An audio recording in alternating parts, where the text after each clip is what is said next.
첫 번째 큐브의 키워드는 무엇을?이라는 키워드를 가지고 왔습니다. 윤석열 전 검찰총장 재직 당시 총선을 앞두고 대검찰청 검사가 야당의 여권 인사들의 이름이 기재된 고발장을 전달해 고발을 사주했다는 의혹이 일파만파 확산되고 있습니다. 이런 가운데 공수처도 고발을 접수해서 기초조사 중이라고 하는데요. 오늘 사건 큐브는 두 분과 함께하겠습니다. 김성수 변호사, 최진봉 성공회대 교수 모셨습니다. 어서 오십시오. 안녕하세요. 예, 고발 사주 의혹을 따져볼 수 있는 어떤 핵심적인 물증이라는 게 현 시점으로서는 일단 고발장이기 때문에 저희가 시작을 고발장 얘기로 좀 해보려고 하는데요. 어제 그 보도가 있었습니다.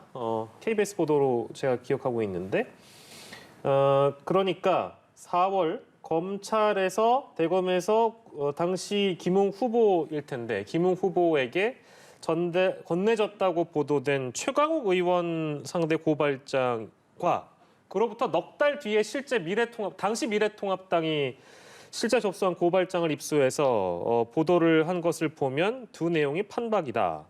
이 현 상황을 어떻게 봐야 될까요? 근데 이게 판박이라고 하는 것은 내용 자체가 달라진 게 없다는 거 아니겠어요? 그럼 예. 이제 추측하는 겁니다. 물론 이거는 뭐 지금까지 모든 어떤 게 밝혀진 게 없기 때문에 단정적으로 얘기할 수 있는 상황은 아니에요. 그러나 지금 보도에서 의혹을 제기하는 것은 당시에 김웅 의원을 통해서 전달됐다고 알려지고 있는 그 언론을 통해서 보도되고 있는 이 네. 고발장의 내용 중에 최강욱 의원에 관련된 부분들이 거의 비슷하게 그 판박이라는 표현을 약간의 단어만 바꾸고 거의 내용 자체가 동일하다. 예. 그렇다고 하면 우리가 생각해 볼 수 있는 것은 그 당시 4월에 건네받았고 그걸 가지고 있다가 넉 달 뒤에 최강욱 의원을 상대로 해서 고발장을 접수한 게 아니냐 이런 예. 의혹이 나오는 거죠. 그러니까 언론사에서도 문제를 제기하는 것은 바로 그 어제 이제 뉴스버스라고 하는 언론사에서 공개했던 고발장의 내용과 예. 4개월 후에 실제 고발을 미래통합당 당시에 당이 했었는데 네. 그 내용이 거의 동일한 내용이라고 하면 건네진 것에 대해서 부인하고 있는 윤석열 후보나 국민의힘에 이제 관계된 분들 이런 분들은 지금 부인을 하고 있잖아요. 그거 예. 자체를 작성한 적이 없다라고. 네. 그런 차원에서 본다고 하면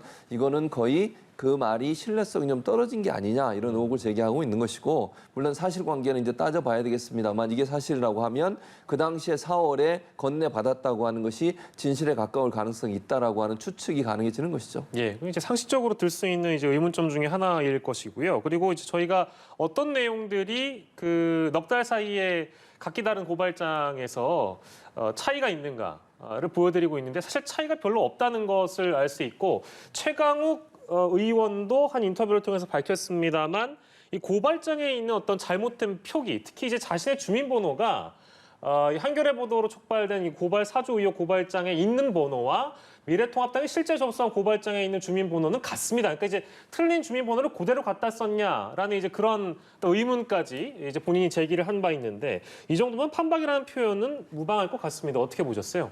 예, 요 좀 사실관계가 복잡해서 좀 정리를 해드리고 넘어가자면 예. 이게 처음에 이제 이슈가 된 게 지난 9월 2일에 이 뉴스버스라는 한 매체에서 고발 사주 의혹이라는 이제 기사를 씁니다. 그래서 그 내용이 어떤 것이었냐면 검찰에 있는 손중성 검사가 이 고발장을 작성을 해서 이 김웅 국회의원에게 전달을 했고 그리고 이게 이제 그 지난 4월 총선 때입니다.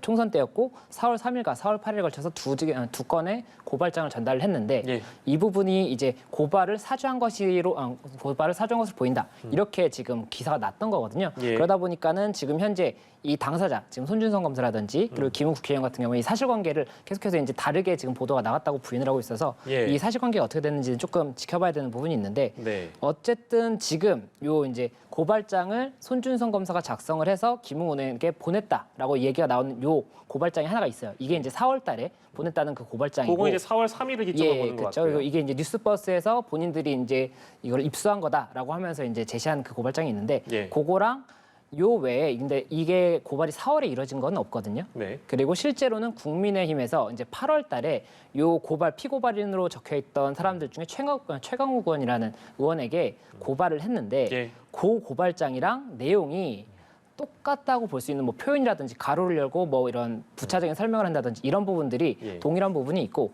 특히나 이제 뭐 주민번호 같은 거를 피고발인에 대해서 작성을 해야 되는데 예. 그 주민번호가 4월 달 것도 틀렸는데 8월 달 것도 틀린 걸로 보인다는 거죠. 예. 그리고 이 유튜브 이 방송에서 이제 이런 명예훼손을 했다 이런 혐의로 고발이 되는 거였는데 네. 이 방송을 유튜브에서 이제 사람들이 이렇게 시청을 했던 그 조회수가 있지 않습니까? 네네. 이 조회수에 대해서 50만 회 정도라고 이제 기재를 했는데 이 예. 50만 회가 작년 4월 기준으로 그 영상이 50만 회였고 예. 이제 8월 달에 고발장이 들어갈 때는 4개월이 지났지 않습니까? 그럼 더 늘어났겠죠. 예, 그래서 90만 회까지 늘어났어요. 예, 예. 그래서 그런 부분들을 봤을 때는 이 4월에 작성된 고발장이 그대로 8월에 이제 조금 많이 사용이 된 것이 아니냐. 그리고 만약에 4월에 이것이 이제 지금 의혹을 제기한 것처럼 예. 검사 측에서 작성을 한 것이라고 한다면 결국에는 실제로 고발까지 이루어졌기 때문에 더 큰 문제가 아니냐. 이런 지금 의혹이 나오고 있는 겁니다. 네, 이거 이제 사실 저도 이제 매일 이제 보도를 보고 있는데 이거 이제 김성수 변호사께서 정리해 주신 것처럼 두 가지의 고발장이 존재한다고 보면 쉬울 것 같습니다. 시점은 4월 3일과 4월 8일이 있고요. 4월 3일은 어제 이제 저희가 다뤘습니다만 4월 3일 이제 그 고발장이 그러니까 예를 들면 이제 전달됐다라고 보는 것은 채널 A 사건 외 또 김건희 씨가 연루됐다는 그 의혹이 제기됐던 도이치모터스 주가 조작 사건 등을 내용으로 하고 있고 거기에 심지어 또 피고발인은 최광욱 의원뿐만 아니라 다수가 존재하는 것이고요. 저희가 처음에 이제 폼을 열었던 4월 8일 고발장은 최광욱 의원만 피고발인으로 되어 있습니다. 그 차이를 다시 한번 언급을 좀 해드리고요. 자, 그래서 지금 윤석열 전 총장 쪽에서는 이 검사가 고발장을 작성했다고 보기에는 이 내용들이 이제 다 공개가 되지 않았겠습니까? 근데 내용이 이 검사가 썼다고 하기엔 너무 투박하다라고 지금 반박을 하고 있거든요. 어떤 말씀 주시겠습니까? 그러니까 지금 말씀하신 것처럼 윤 후보 측은 그렇게 주장을 하고 있어요. 그러니까 왜냐하면 이게 손준성 검사나 아니면 다른 검사가 작성해서 손준성 검사에게 전달했고 그걸 김웅 현 의원에게 전달했을 것이라는 게 이제 의혹이잖아요. 예. 이걸 부인하기 위해서 검사가 작성하는 것처럼 안 보인다고 얘기하는데 일부 법조인들은 그렇게 반대로 얘기해요. 말투 자체가 검사가 쓰는 말투다 이렇게 주장을 해요. 예. 그러니까 고발장에 쓰여 있는 말투가 보면 일반 변호인이나 이런 사람이 쓰는 것보다는 검사 위주로 사용하는 즉 공소장을 기록할 때 쓰는 그런 말투가 들어있다고 주장을 하고 있기 때문에 예. 이거는 지금 윤 후보 측 주장만 받아들이기는 어려워요. 왜냐하면 의견이 저는 지금 첨예하게 대립되고 있습니다. 또 하나 문제가 되는 건 뭐냐면 윤 총장 그 부인 되시는 김건희 씨 관련된 내용을 보면 예. 고발 내용이 상당히 구체적일 뿐만 아니라 그분이 본인이 아니면 알 수 없는 내용들이에요. 그 부분이 어떻게 들어갔냐. 그러면 뭐 이제 의혹을 제기하는 쪽에서는 윤 후보의 부인과 연관된 부분은 개인적으로 다 물어보고 쓴 게 아닌가 하는 의혹을 제기하고 있는 것이고요. 예. 또 고발장뿐만 아니라 판결문이 거기에 첨부돼 있습니다. 판결문은 검사, 판사 아니면 본인만 가능해요. 그것도 이름이 적시되어 있는 판결문이거든요. 예. 일반인은 판결문에 접근할 수가 없습니다. 그렇다고 하면 이 판결문을 증거자료로 함께 첨부했다고 하면 이 자체도 검사가 연관됐을 가능성이 있다고 하는 게 의혹을 제기하는 측의 주장이에요. 그러니까 윤 후보 측에서는 검사가 기록 안 한 것처럼 보인다 아니라고 주장을 하지만 예. 지금 여러 가지 다른 의견들이 존재하고 있어서 윤 후보 측의 말을 일방적으로 지금 받아들이고 믿기에는 한계가 있다 이렇게 보입니다. 예, 알겠습니다. 지금 법조인이 계시니까요. 고발장 공개된 거 보셨을 텐데 일단 뭐 변호사님 개인적인 의견도 좀 듣고 싶은데요. 어떻게 보셨습니까? 우선은 제가 이제 이렇게 기록을 보면 판사님들이나 검사님들이 쓰시는 이런 어투가 좀 달라요. 그리고 변호사분들이 그래요? 쓰는 것도 좀 다르고 예. 그리고 이 변호사라든지 검사들 이 당사자들끼리도 쓰는 방식이 다르고 예. 뭐 이런 어떻게 이 사람이 글을 뭐 시작을 한다든지 뭐 두 칸을 띄운다든지 한 칸을 띄운다든지 이런 것들도 좀 다르거든요. 물론 검찰 같은 경우는 이게 스탠다드적인 양식이 있는 걸로 알고 있기는 한데 예, 예. 그래도 이게 이 사람이 쓴 건지를 여러 가지 이렇게 서류를 보다 보면 예. 어느 정도는 특징이 있는 경우가 있기 때문에 그런 부분들을 통해서도 이게 해당 검사가 썼는지 이런 부분들을 확인을 할 수 있는 여지가 있어요. 그래서 예. 그런 부분들을 조금 확인을 해야 될 것 같고 예. 그리고 지금 제가 지금 문제가 되고 있는 것 중에 하나가 예. 판결문이 이제 공개가 됐는데 판결문 같은 경우에 뭐가 문제냐면 인적사항이 가려진 판결문은 개인도 받을 수 있어요. 뭐 저도 그냥 사건 번호만 알고 있으면 예. 바로 신청해서 받을 수가 있는데 그러면 인적사항이 뭐 A, B 이렇게 나와요. 네. 근데 지금 여기서 뭐 이제 검찰에서 넘긴 것으로 보인다라고 예. 나오는 판결문에는 인적사항이 들어있거든요. 예. 그렇다 보니까 그런 부분들에 대해서도 과연 그렇다면 이걸 누가 이게 접근할 수 있느냐. 이게 결국에는 검찰이나 아니면 법원이나 아니면 당사자밖에 이걸 뺄 수가 없거든요. 예. 그래서 그런 부분들에 대해서 과연 입수 경위가 어떻게 되는 건지 그리고 지금 우선은 근데 이 반대 측에서는 이 지금 언론사가 있고 반대 측 있지 않습니까? 이 반대 측에서는 어떻게 주장을 하고 있느냐면 이 파일이 지금 뭐 고발장이라든지 판결문이라든지 이런 것들이 지금 있다라고 입수했다라고 했는데 그 입수 경위부터가 조금 의문이 있다라고 얘기가 나오고 있기 때문에 예. 그런 부분들까지 조금 샅샅하게 조금 살펴봐야 되는 것이 아닐까 이게 생각합니다. 뭔가 이제 이런 의혹이 있다. 그리고 이런 부분들에 대해서는 이런 추론이 가능하다 정도의 의견들은 뭐 지금 우리 시청자 여러분들이나 나와 계시는 게스트분들, 뭐 전문가들 포함해서 저까지 포함해서 그 정도 이제 말씀들은 편하게 할 수 있는데 이게 고리가 뭔가 하나씩 좀 지금은 빠져 있는 단계인 것 같아서 뭔가 수사나 이런 것들을 통해서 더 밝혀질 내용들이 적지 않은 것 같습니다. 어제와 상황은 또 비슷하다는 생각이 또 드는데요. 어제 법제사법위원회에서는 긴급 현안 질의가 있었습니다. 여기에서 장제원 의원이 언급을 한 게 있는데요. 그 내용 잠깐 들어보고 돌아오겠습니다. 9월 1일 날 최초 통화를 했습니다. 분명한 의도로 김웅 의원은 고발장은 자신이 만들었다. 손준성에게는 법리에 맞는지 한번 물어봤다. 최강호 의원 페이북 글에 대해서 이건 공직법 위반이다. 내가 먼저 알아서 고발했다. 이렇게 증언을 하고 있는 최초의 녹취. 이거를 왜 보도 안 했는지. 네, 장제원 의원은 다들 아실 수도 있겠습니다만 윤석열 캠프에서 종합상황실장을 맡고 있습니다. 뉴스버스에서 이 인터넷 매체인 뉴스버스에서 그러니까 이른바 조작 의도가 있는 거 아니냐. 그리고 아까 보여드린 화면에서도 역시 선택적인 공개라는 식의 어떤 의혹을 마찬가지로 제기를 했는데요. 김성수 변호사께서는 어떻게 보셨어요?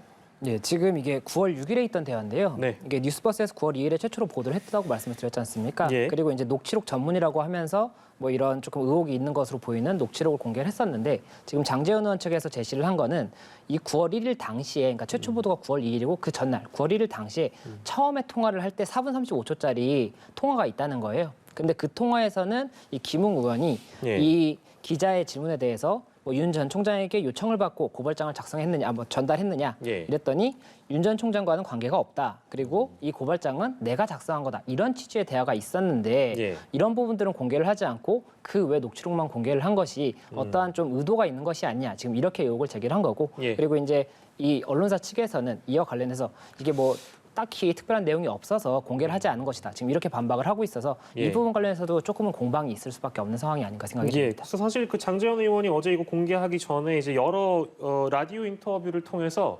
뉴스버스에 있는 기자들 내지는 뭐 발행인이라고 알려져 있는 이진동 기자와 그리고 이 실제 보도를 담당하고 있는 전 기자가 9월 1일 상황에 대해서는 어느 정도 일찍이 좀 공개를 한 것으로 알려지고 있고 그거에 대한 반박도 일찍이 한 것으로 보이는데 최준봉 교수께서 어떻게 보셨습니까? 그러니까 일단 이제 그 부분이 누락된 부분을 장제원 의원은 지금 제시를 하는 거죠. 그걸 예. 통해서 사실은 이 언론사가 한쪽만 보도하고 있다 이렇게 지금 주장을 하시는 건데 네. 제가 볼 때는 지금 뉴스버스를 통해서 공개된 여러 내용들 사실을 보면 그 사실 자체가 저는 중대하다고 생각해요. 물론 사실관계는 모르겠습니다. 이게 진실인지 아닌지는 아무도 지금 모르는 상태고 수사를 해서 알려져야 되겠지만 저거는 이제 앞에 부분이 없었기 때문에 뒤에 부분도 잘못됐다 이렇게 얘기할 수는 없다고 봐요 저는. 아까 말씀드린 것처럼 고소장이라든지 아니면 증거 자료들 보면 이건 일반인들이 가질 수 없는 자료들이거든요. 그런 내용들이 저렇게 전달됐다고 하는 것이 사실이고 그게 네. 존재하고 있는 것이라고 하면 지금은 파일에 사진만 찍혀 있습니다만 그런 게 사실이라고 하면 지금 장제원 의원이 얘기했던 문제 가지고 이 문제 해결될 수 있는 문제는 저는 아니라고 봐요. 그리고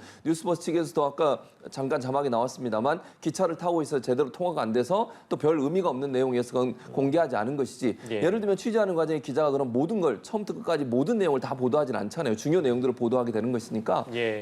그것 때문에 이런 장제원 의원이 주장하는 것처럼 저 내용이 없었기 때문에 뒤에 내용도 잘못됐다 이렇게 연결짓기는 저는 그건 무리라고 생각해요. 뭐 장제원 의원 측에서는 그렇게 얘기할 수 있겠지만 예. 나머지 부분에 대한 의혹이 풀리지 않으면 사실은 이 문제는 크게 더 확산될 가능성이 있다고 저는 봅니다. 알겠습니다. 자, 그리고 이번 사안에 대해서 어제 그 긴급 현안 질의에서 나온 박범계 법무부 장관의 발언도 잠깐 들어보시죠.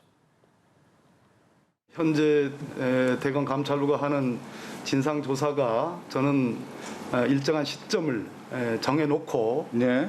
빠른 답변, 빠른 조사를 국민께 내놔야 된다.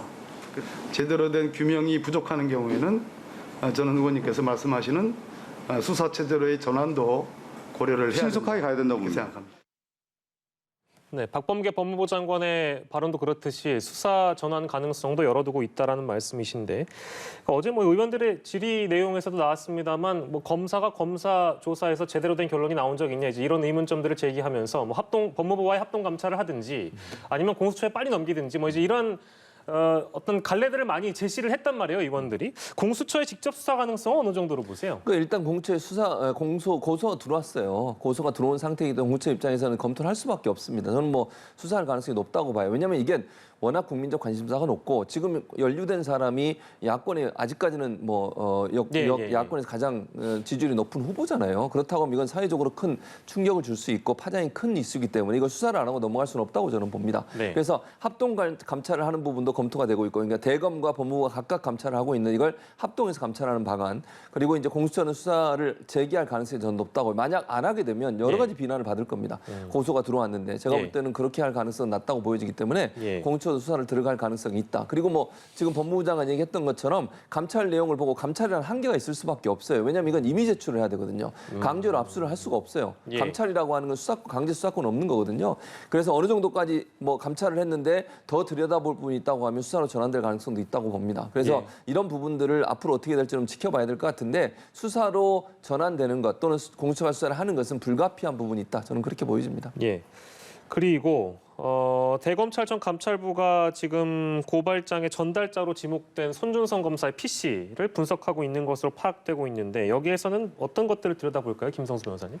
우선은 이 손준성 검사 지금 PC가 이제 조금 들여다보고 있다고 하는데 거기에 뭐 고발장 작성 파일이 나온다든지 이런 것들이 있다고 하면 굉장히 중요한 증거가 될 수가 있지 않습니까? 네. 그래서 일단은 그런 부분들을 조금 파악을 할 것으로 보이고 뭐 그 외라고 하더라도 이와 관련해서 뭐 이걸 뭐 작성을 해라라고 누군가 얘기를 한다든지 아니면 누군가한테 이거 작성을 하라라고 시킨다든지 아니면 이것을 뭐 누구에게 전달했다든지 이런 부분들이 있는지를 조금 샅샅하게 찾아볼 것으로 보이는데 다만 이게 PC 자체가 이런 직무를 다 하고 나면은 조금 이런 대외비 문서가 있을 수가 있기 때문에 정리를 했을 수도 있어요. 그러면 그렇게 됐다면 이미 그게 이제 포렌식까지도 어렵게 됐을 수도 있기 때문에 그런 부분들에 대해서도 감안을 해서 아마 수사가 진행되고 있지 않을까 생각이 됩니다. 예. 그 이미 근데 손 검사 측 반응은 나왔습니다만 뭐 이제 명예훼손이다. 이거는 강력한 법적 조처를 취하겠다는 입장이잖아요. 그래서 관련된 내용들도 저희가 좀 지켜봐야 되는 상황이라서 실제 대검 감찰부가 PC를 분석하고 있다 정도까지만 말씀드릴 수가 있겠습니다. 그리고 김웅 의원이 지난해 4월에 텔레그램으로 고발장하고 이미지 파일들 전송한 다음에 확인하시면 방을 폭파해라. 이제 이런 메시지를 보낸 것과 그 배경을 저희가 어제 이제 분석해 본 바 있는데 실제 검사 출신인 본인도 이거 이제 위법성을 인식했을 것이다. 이런 해석들이 많은데요. 최진봉 교수께서는 어떻게 보십니까? 그렇게 상식적으로 생각할 수 있어요. 뭐 사실관계는 아직도 모릅니다만 캡처된 사진만 보면 이거 확인하시면 방을 폭파하라 이 말은 이게 남아있을 경우에 문제가 될 수 있는 소지가 있다는 것을 어느 정도 인지했기 때문에 저런 얘기를 하지 않겠습니까? 네. 일반적으로 우리가 대화하면서 SNS에 방 폭파하라 이렇게 얘기 안 하잖아요. 뭔가 우리가 자료도 많이 넘기고 서로 교환도 하지만 그리고 나서 방을 없애거나 방을 폭파하는 경우는 없습니다. 거의. 그러니까 아주 이게 민감한 사안이거나 이게 공개됐을 경우에 사회적으로 큰 파장이 있거나 정치적으로 큰 파장이 있을 그런 내용이 있을 경우에 서로 공유하고 없앱시다. 그래서 방 폭파라는 말을 쓰는 겁니다. 일반적으로. 그건 상식적 관점에서 말씀드리는 거예요. 그러면 저렇게 방 폭파 확인하시면 방 폭파해달라는 말은 이 자료가 외부에 유출되거나 다른 사람이 보게 됐을 때 상당히 민감한 내용이라고 하는 것을 인지하고 있었을 가능성이 있어요. 또 본인이 검사 출신이시잖아요. 여러 가지 사법적 부분이나 형사적 부분을 고민했을 것이고 이건 제 그냥 추측입니다만 확인하시면 방폭파라고 쓴 이유가 아마도 저 자료가 공개됐을 경우에 상당히 민감한 내용과 정치적으로 파장을 불러올 수 있고 법적으로도 문제가 될 수 있는 사안이라고 하는 것을 인지했기 때문에 저런 글을 쓰지 않았을까 하는 추측이 가능하다고 말씀드리는 거예요. 예, 오래된 일이라 이제 기억이 없다라는 이제 김웅 의원의 입장도 있었고 오늘 인터뷰를 통해서 밝혀진 내용입니다만 실제 그 시기가 이제 총선 시기이기 때문에 워낙에 이제 정신이 없었다라는 해명을 하지 않았겠습니까? 근데 그 4월 3일 시점과 관련된 뉴스버스의 보도를 보면 이게 이제 뉴스버스의 주장으로 이제 이해를 해주시고 텔레그램 방에서 오전 10시 12분부터 메시지를 주고받고 이제 이거 저희가 뭐 몇 건, 뭐 여러 건 정도로만 이제 표현을 하는 게 좋을 것 같습니다. 그런다 하루 한 반나절 정도를 보내고 9시 4분에는 페북이 좋다라는 표현도 쓰거든요. 김웅 의원이. 그러면 이게 이제 너무 바빠서 정신이 없다라는 해명에 대해서 물론 시청자 여러분들께서 동시에 판단해 주시겠습니다만 이건 상식적으로 어떻게 받아들여야 되는 것일까 이런 의문도 남거든요. 그렇죠. 짧은 시간에 엄청나게 많은 양의 정보를 보내요. 그리고 보내는 것도 보면 보통은요 한 사람이 모든 정보를 갖고 있으면 기본적으로 한 번에 보내는 경향이 많습니다. 그러지 않겠어요? 뭐 그게 얼마 정도 용량인지 모르겠지만 한 사람이 모든 정보를 갖고 있으면 그 사람이 다 보내지 예. 조금 있다 보내고 조금 있다 보내고 이러진 않죠 일반적으로. 그래서 예. 이제 의혹을 제기하는 측에서는 지금 뉴스버스나 이런 의혹을 제기한 측에서는 이게 한 사람이 작성하지 않았을 가능성이 있다고 보는 것이고 예. 그건 뭐 사실인지 모르겠습니다. 지금 뭐 확인된 게 없으니까. 그러나 예. 추측은 그렇게 된다는 것이고요. 그게 만약에 정신이 없고 기억이 안 난다고 하는데 이렇게 많은 양의 정보가 시차를 두고서 집중적으로 보내졌다고 하면 이걸 기억 못했을 가능성은 네. 일반적으로는 좀 이해하기 어렵습니다. 물론 김웅 그렇게 얘기하시니까 뭐 모를 수도 있다고 저는 봐요. 기억이 없을 수도 있는데 예. 상식적으로 생각하면 이렇게 민감한 사안이고 이거 같은 경우에는 정말 뭐 일반적으로 이런 내용들이라고 하면 상당히 민감하게 느껴지는 거예요. 그냥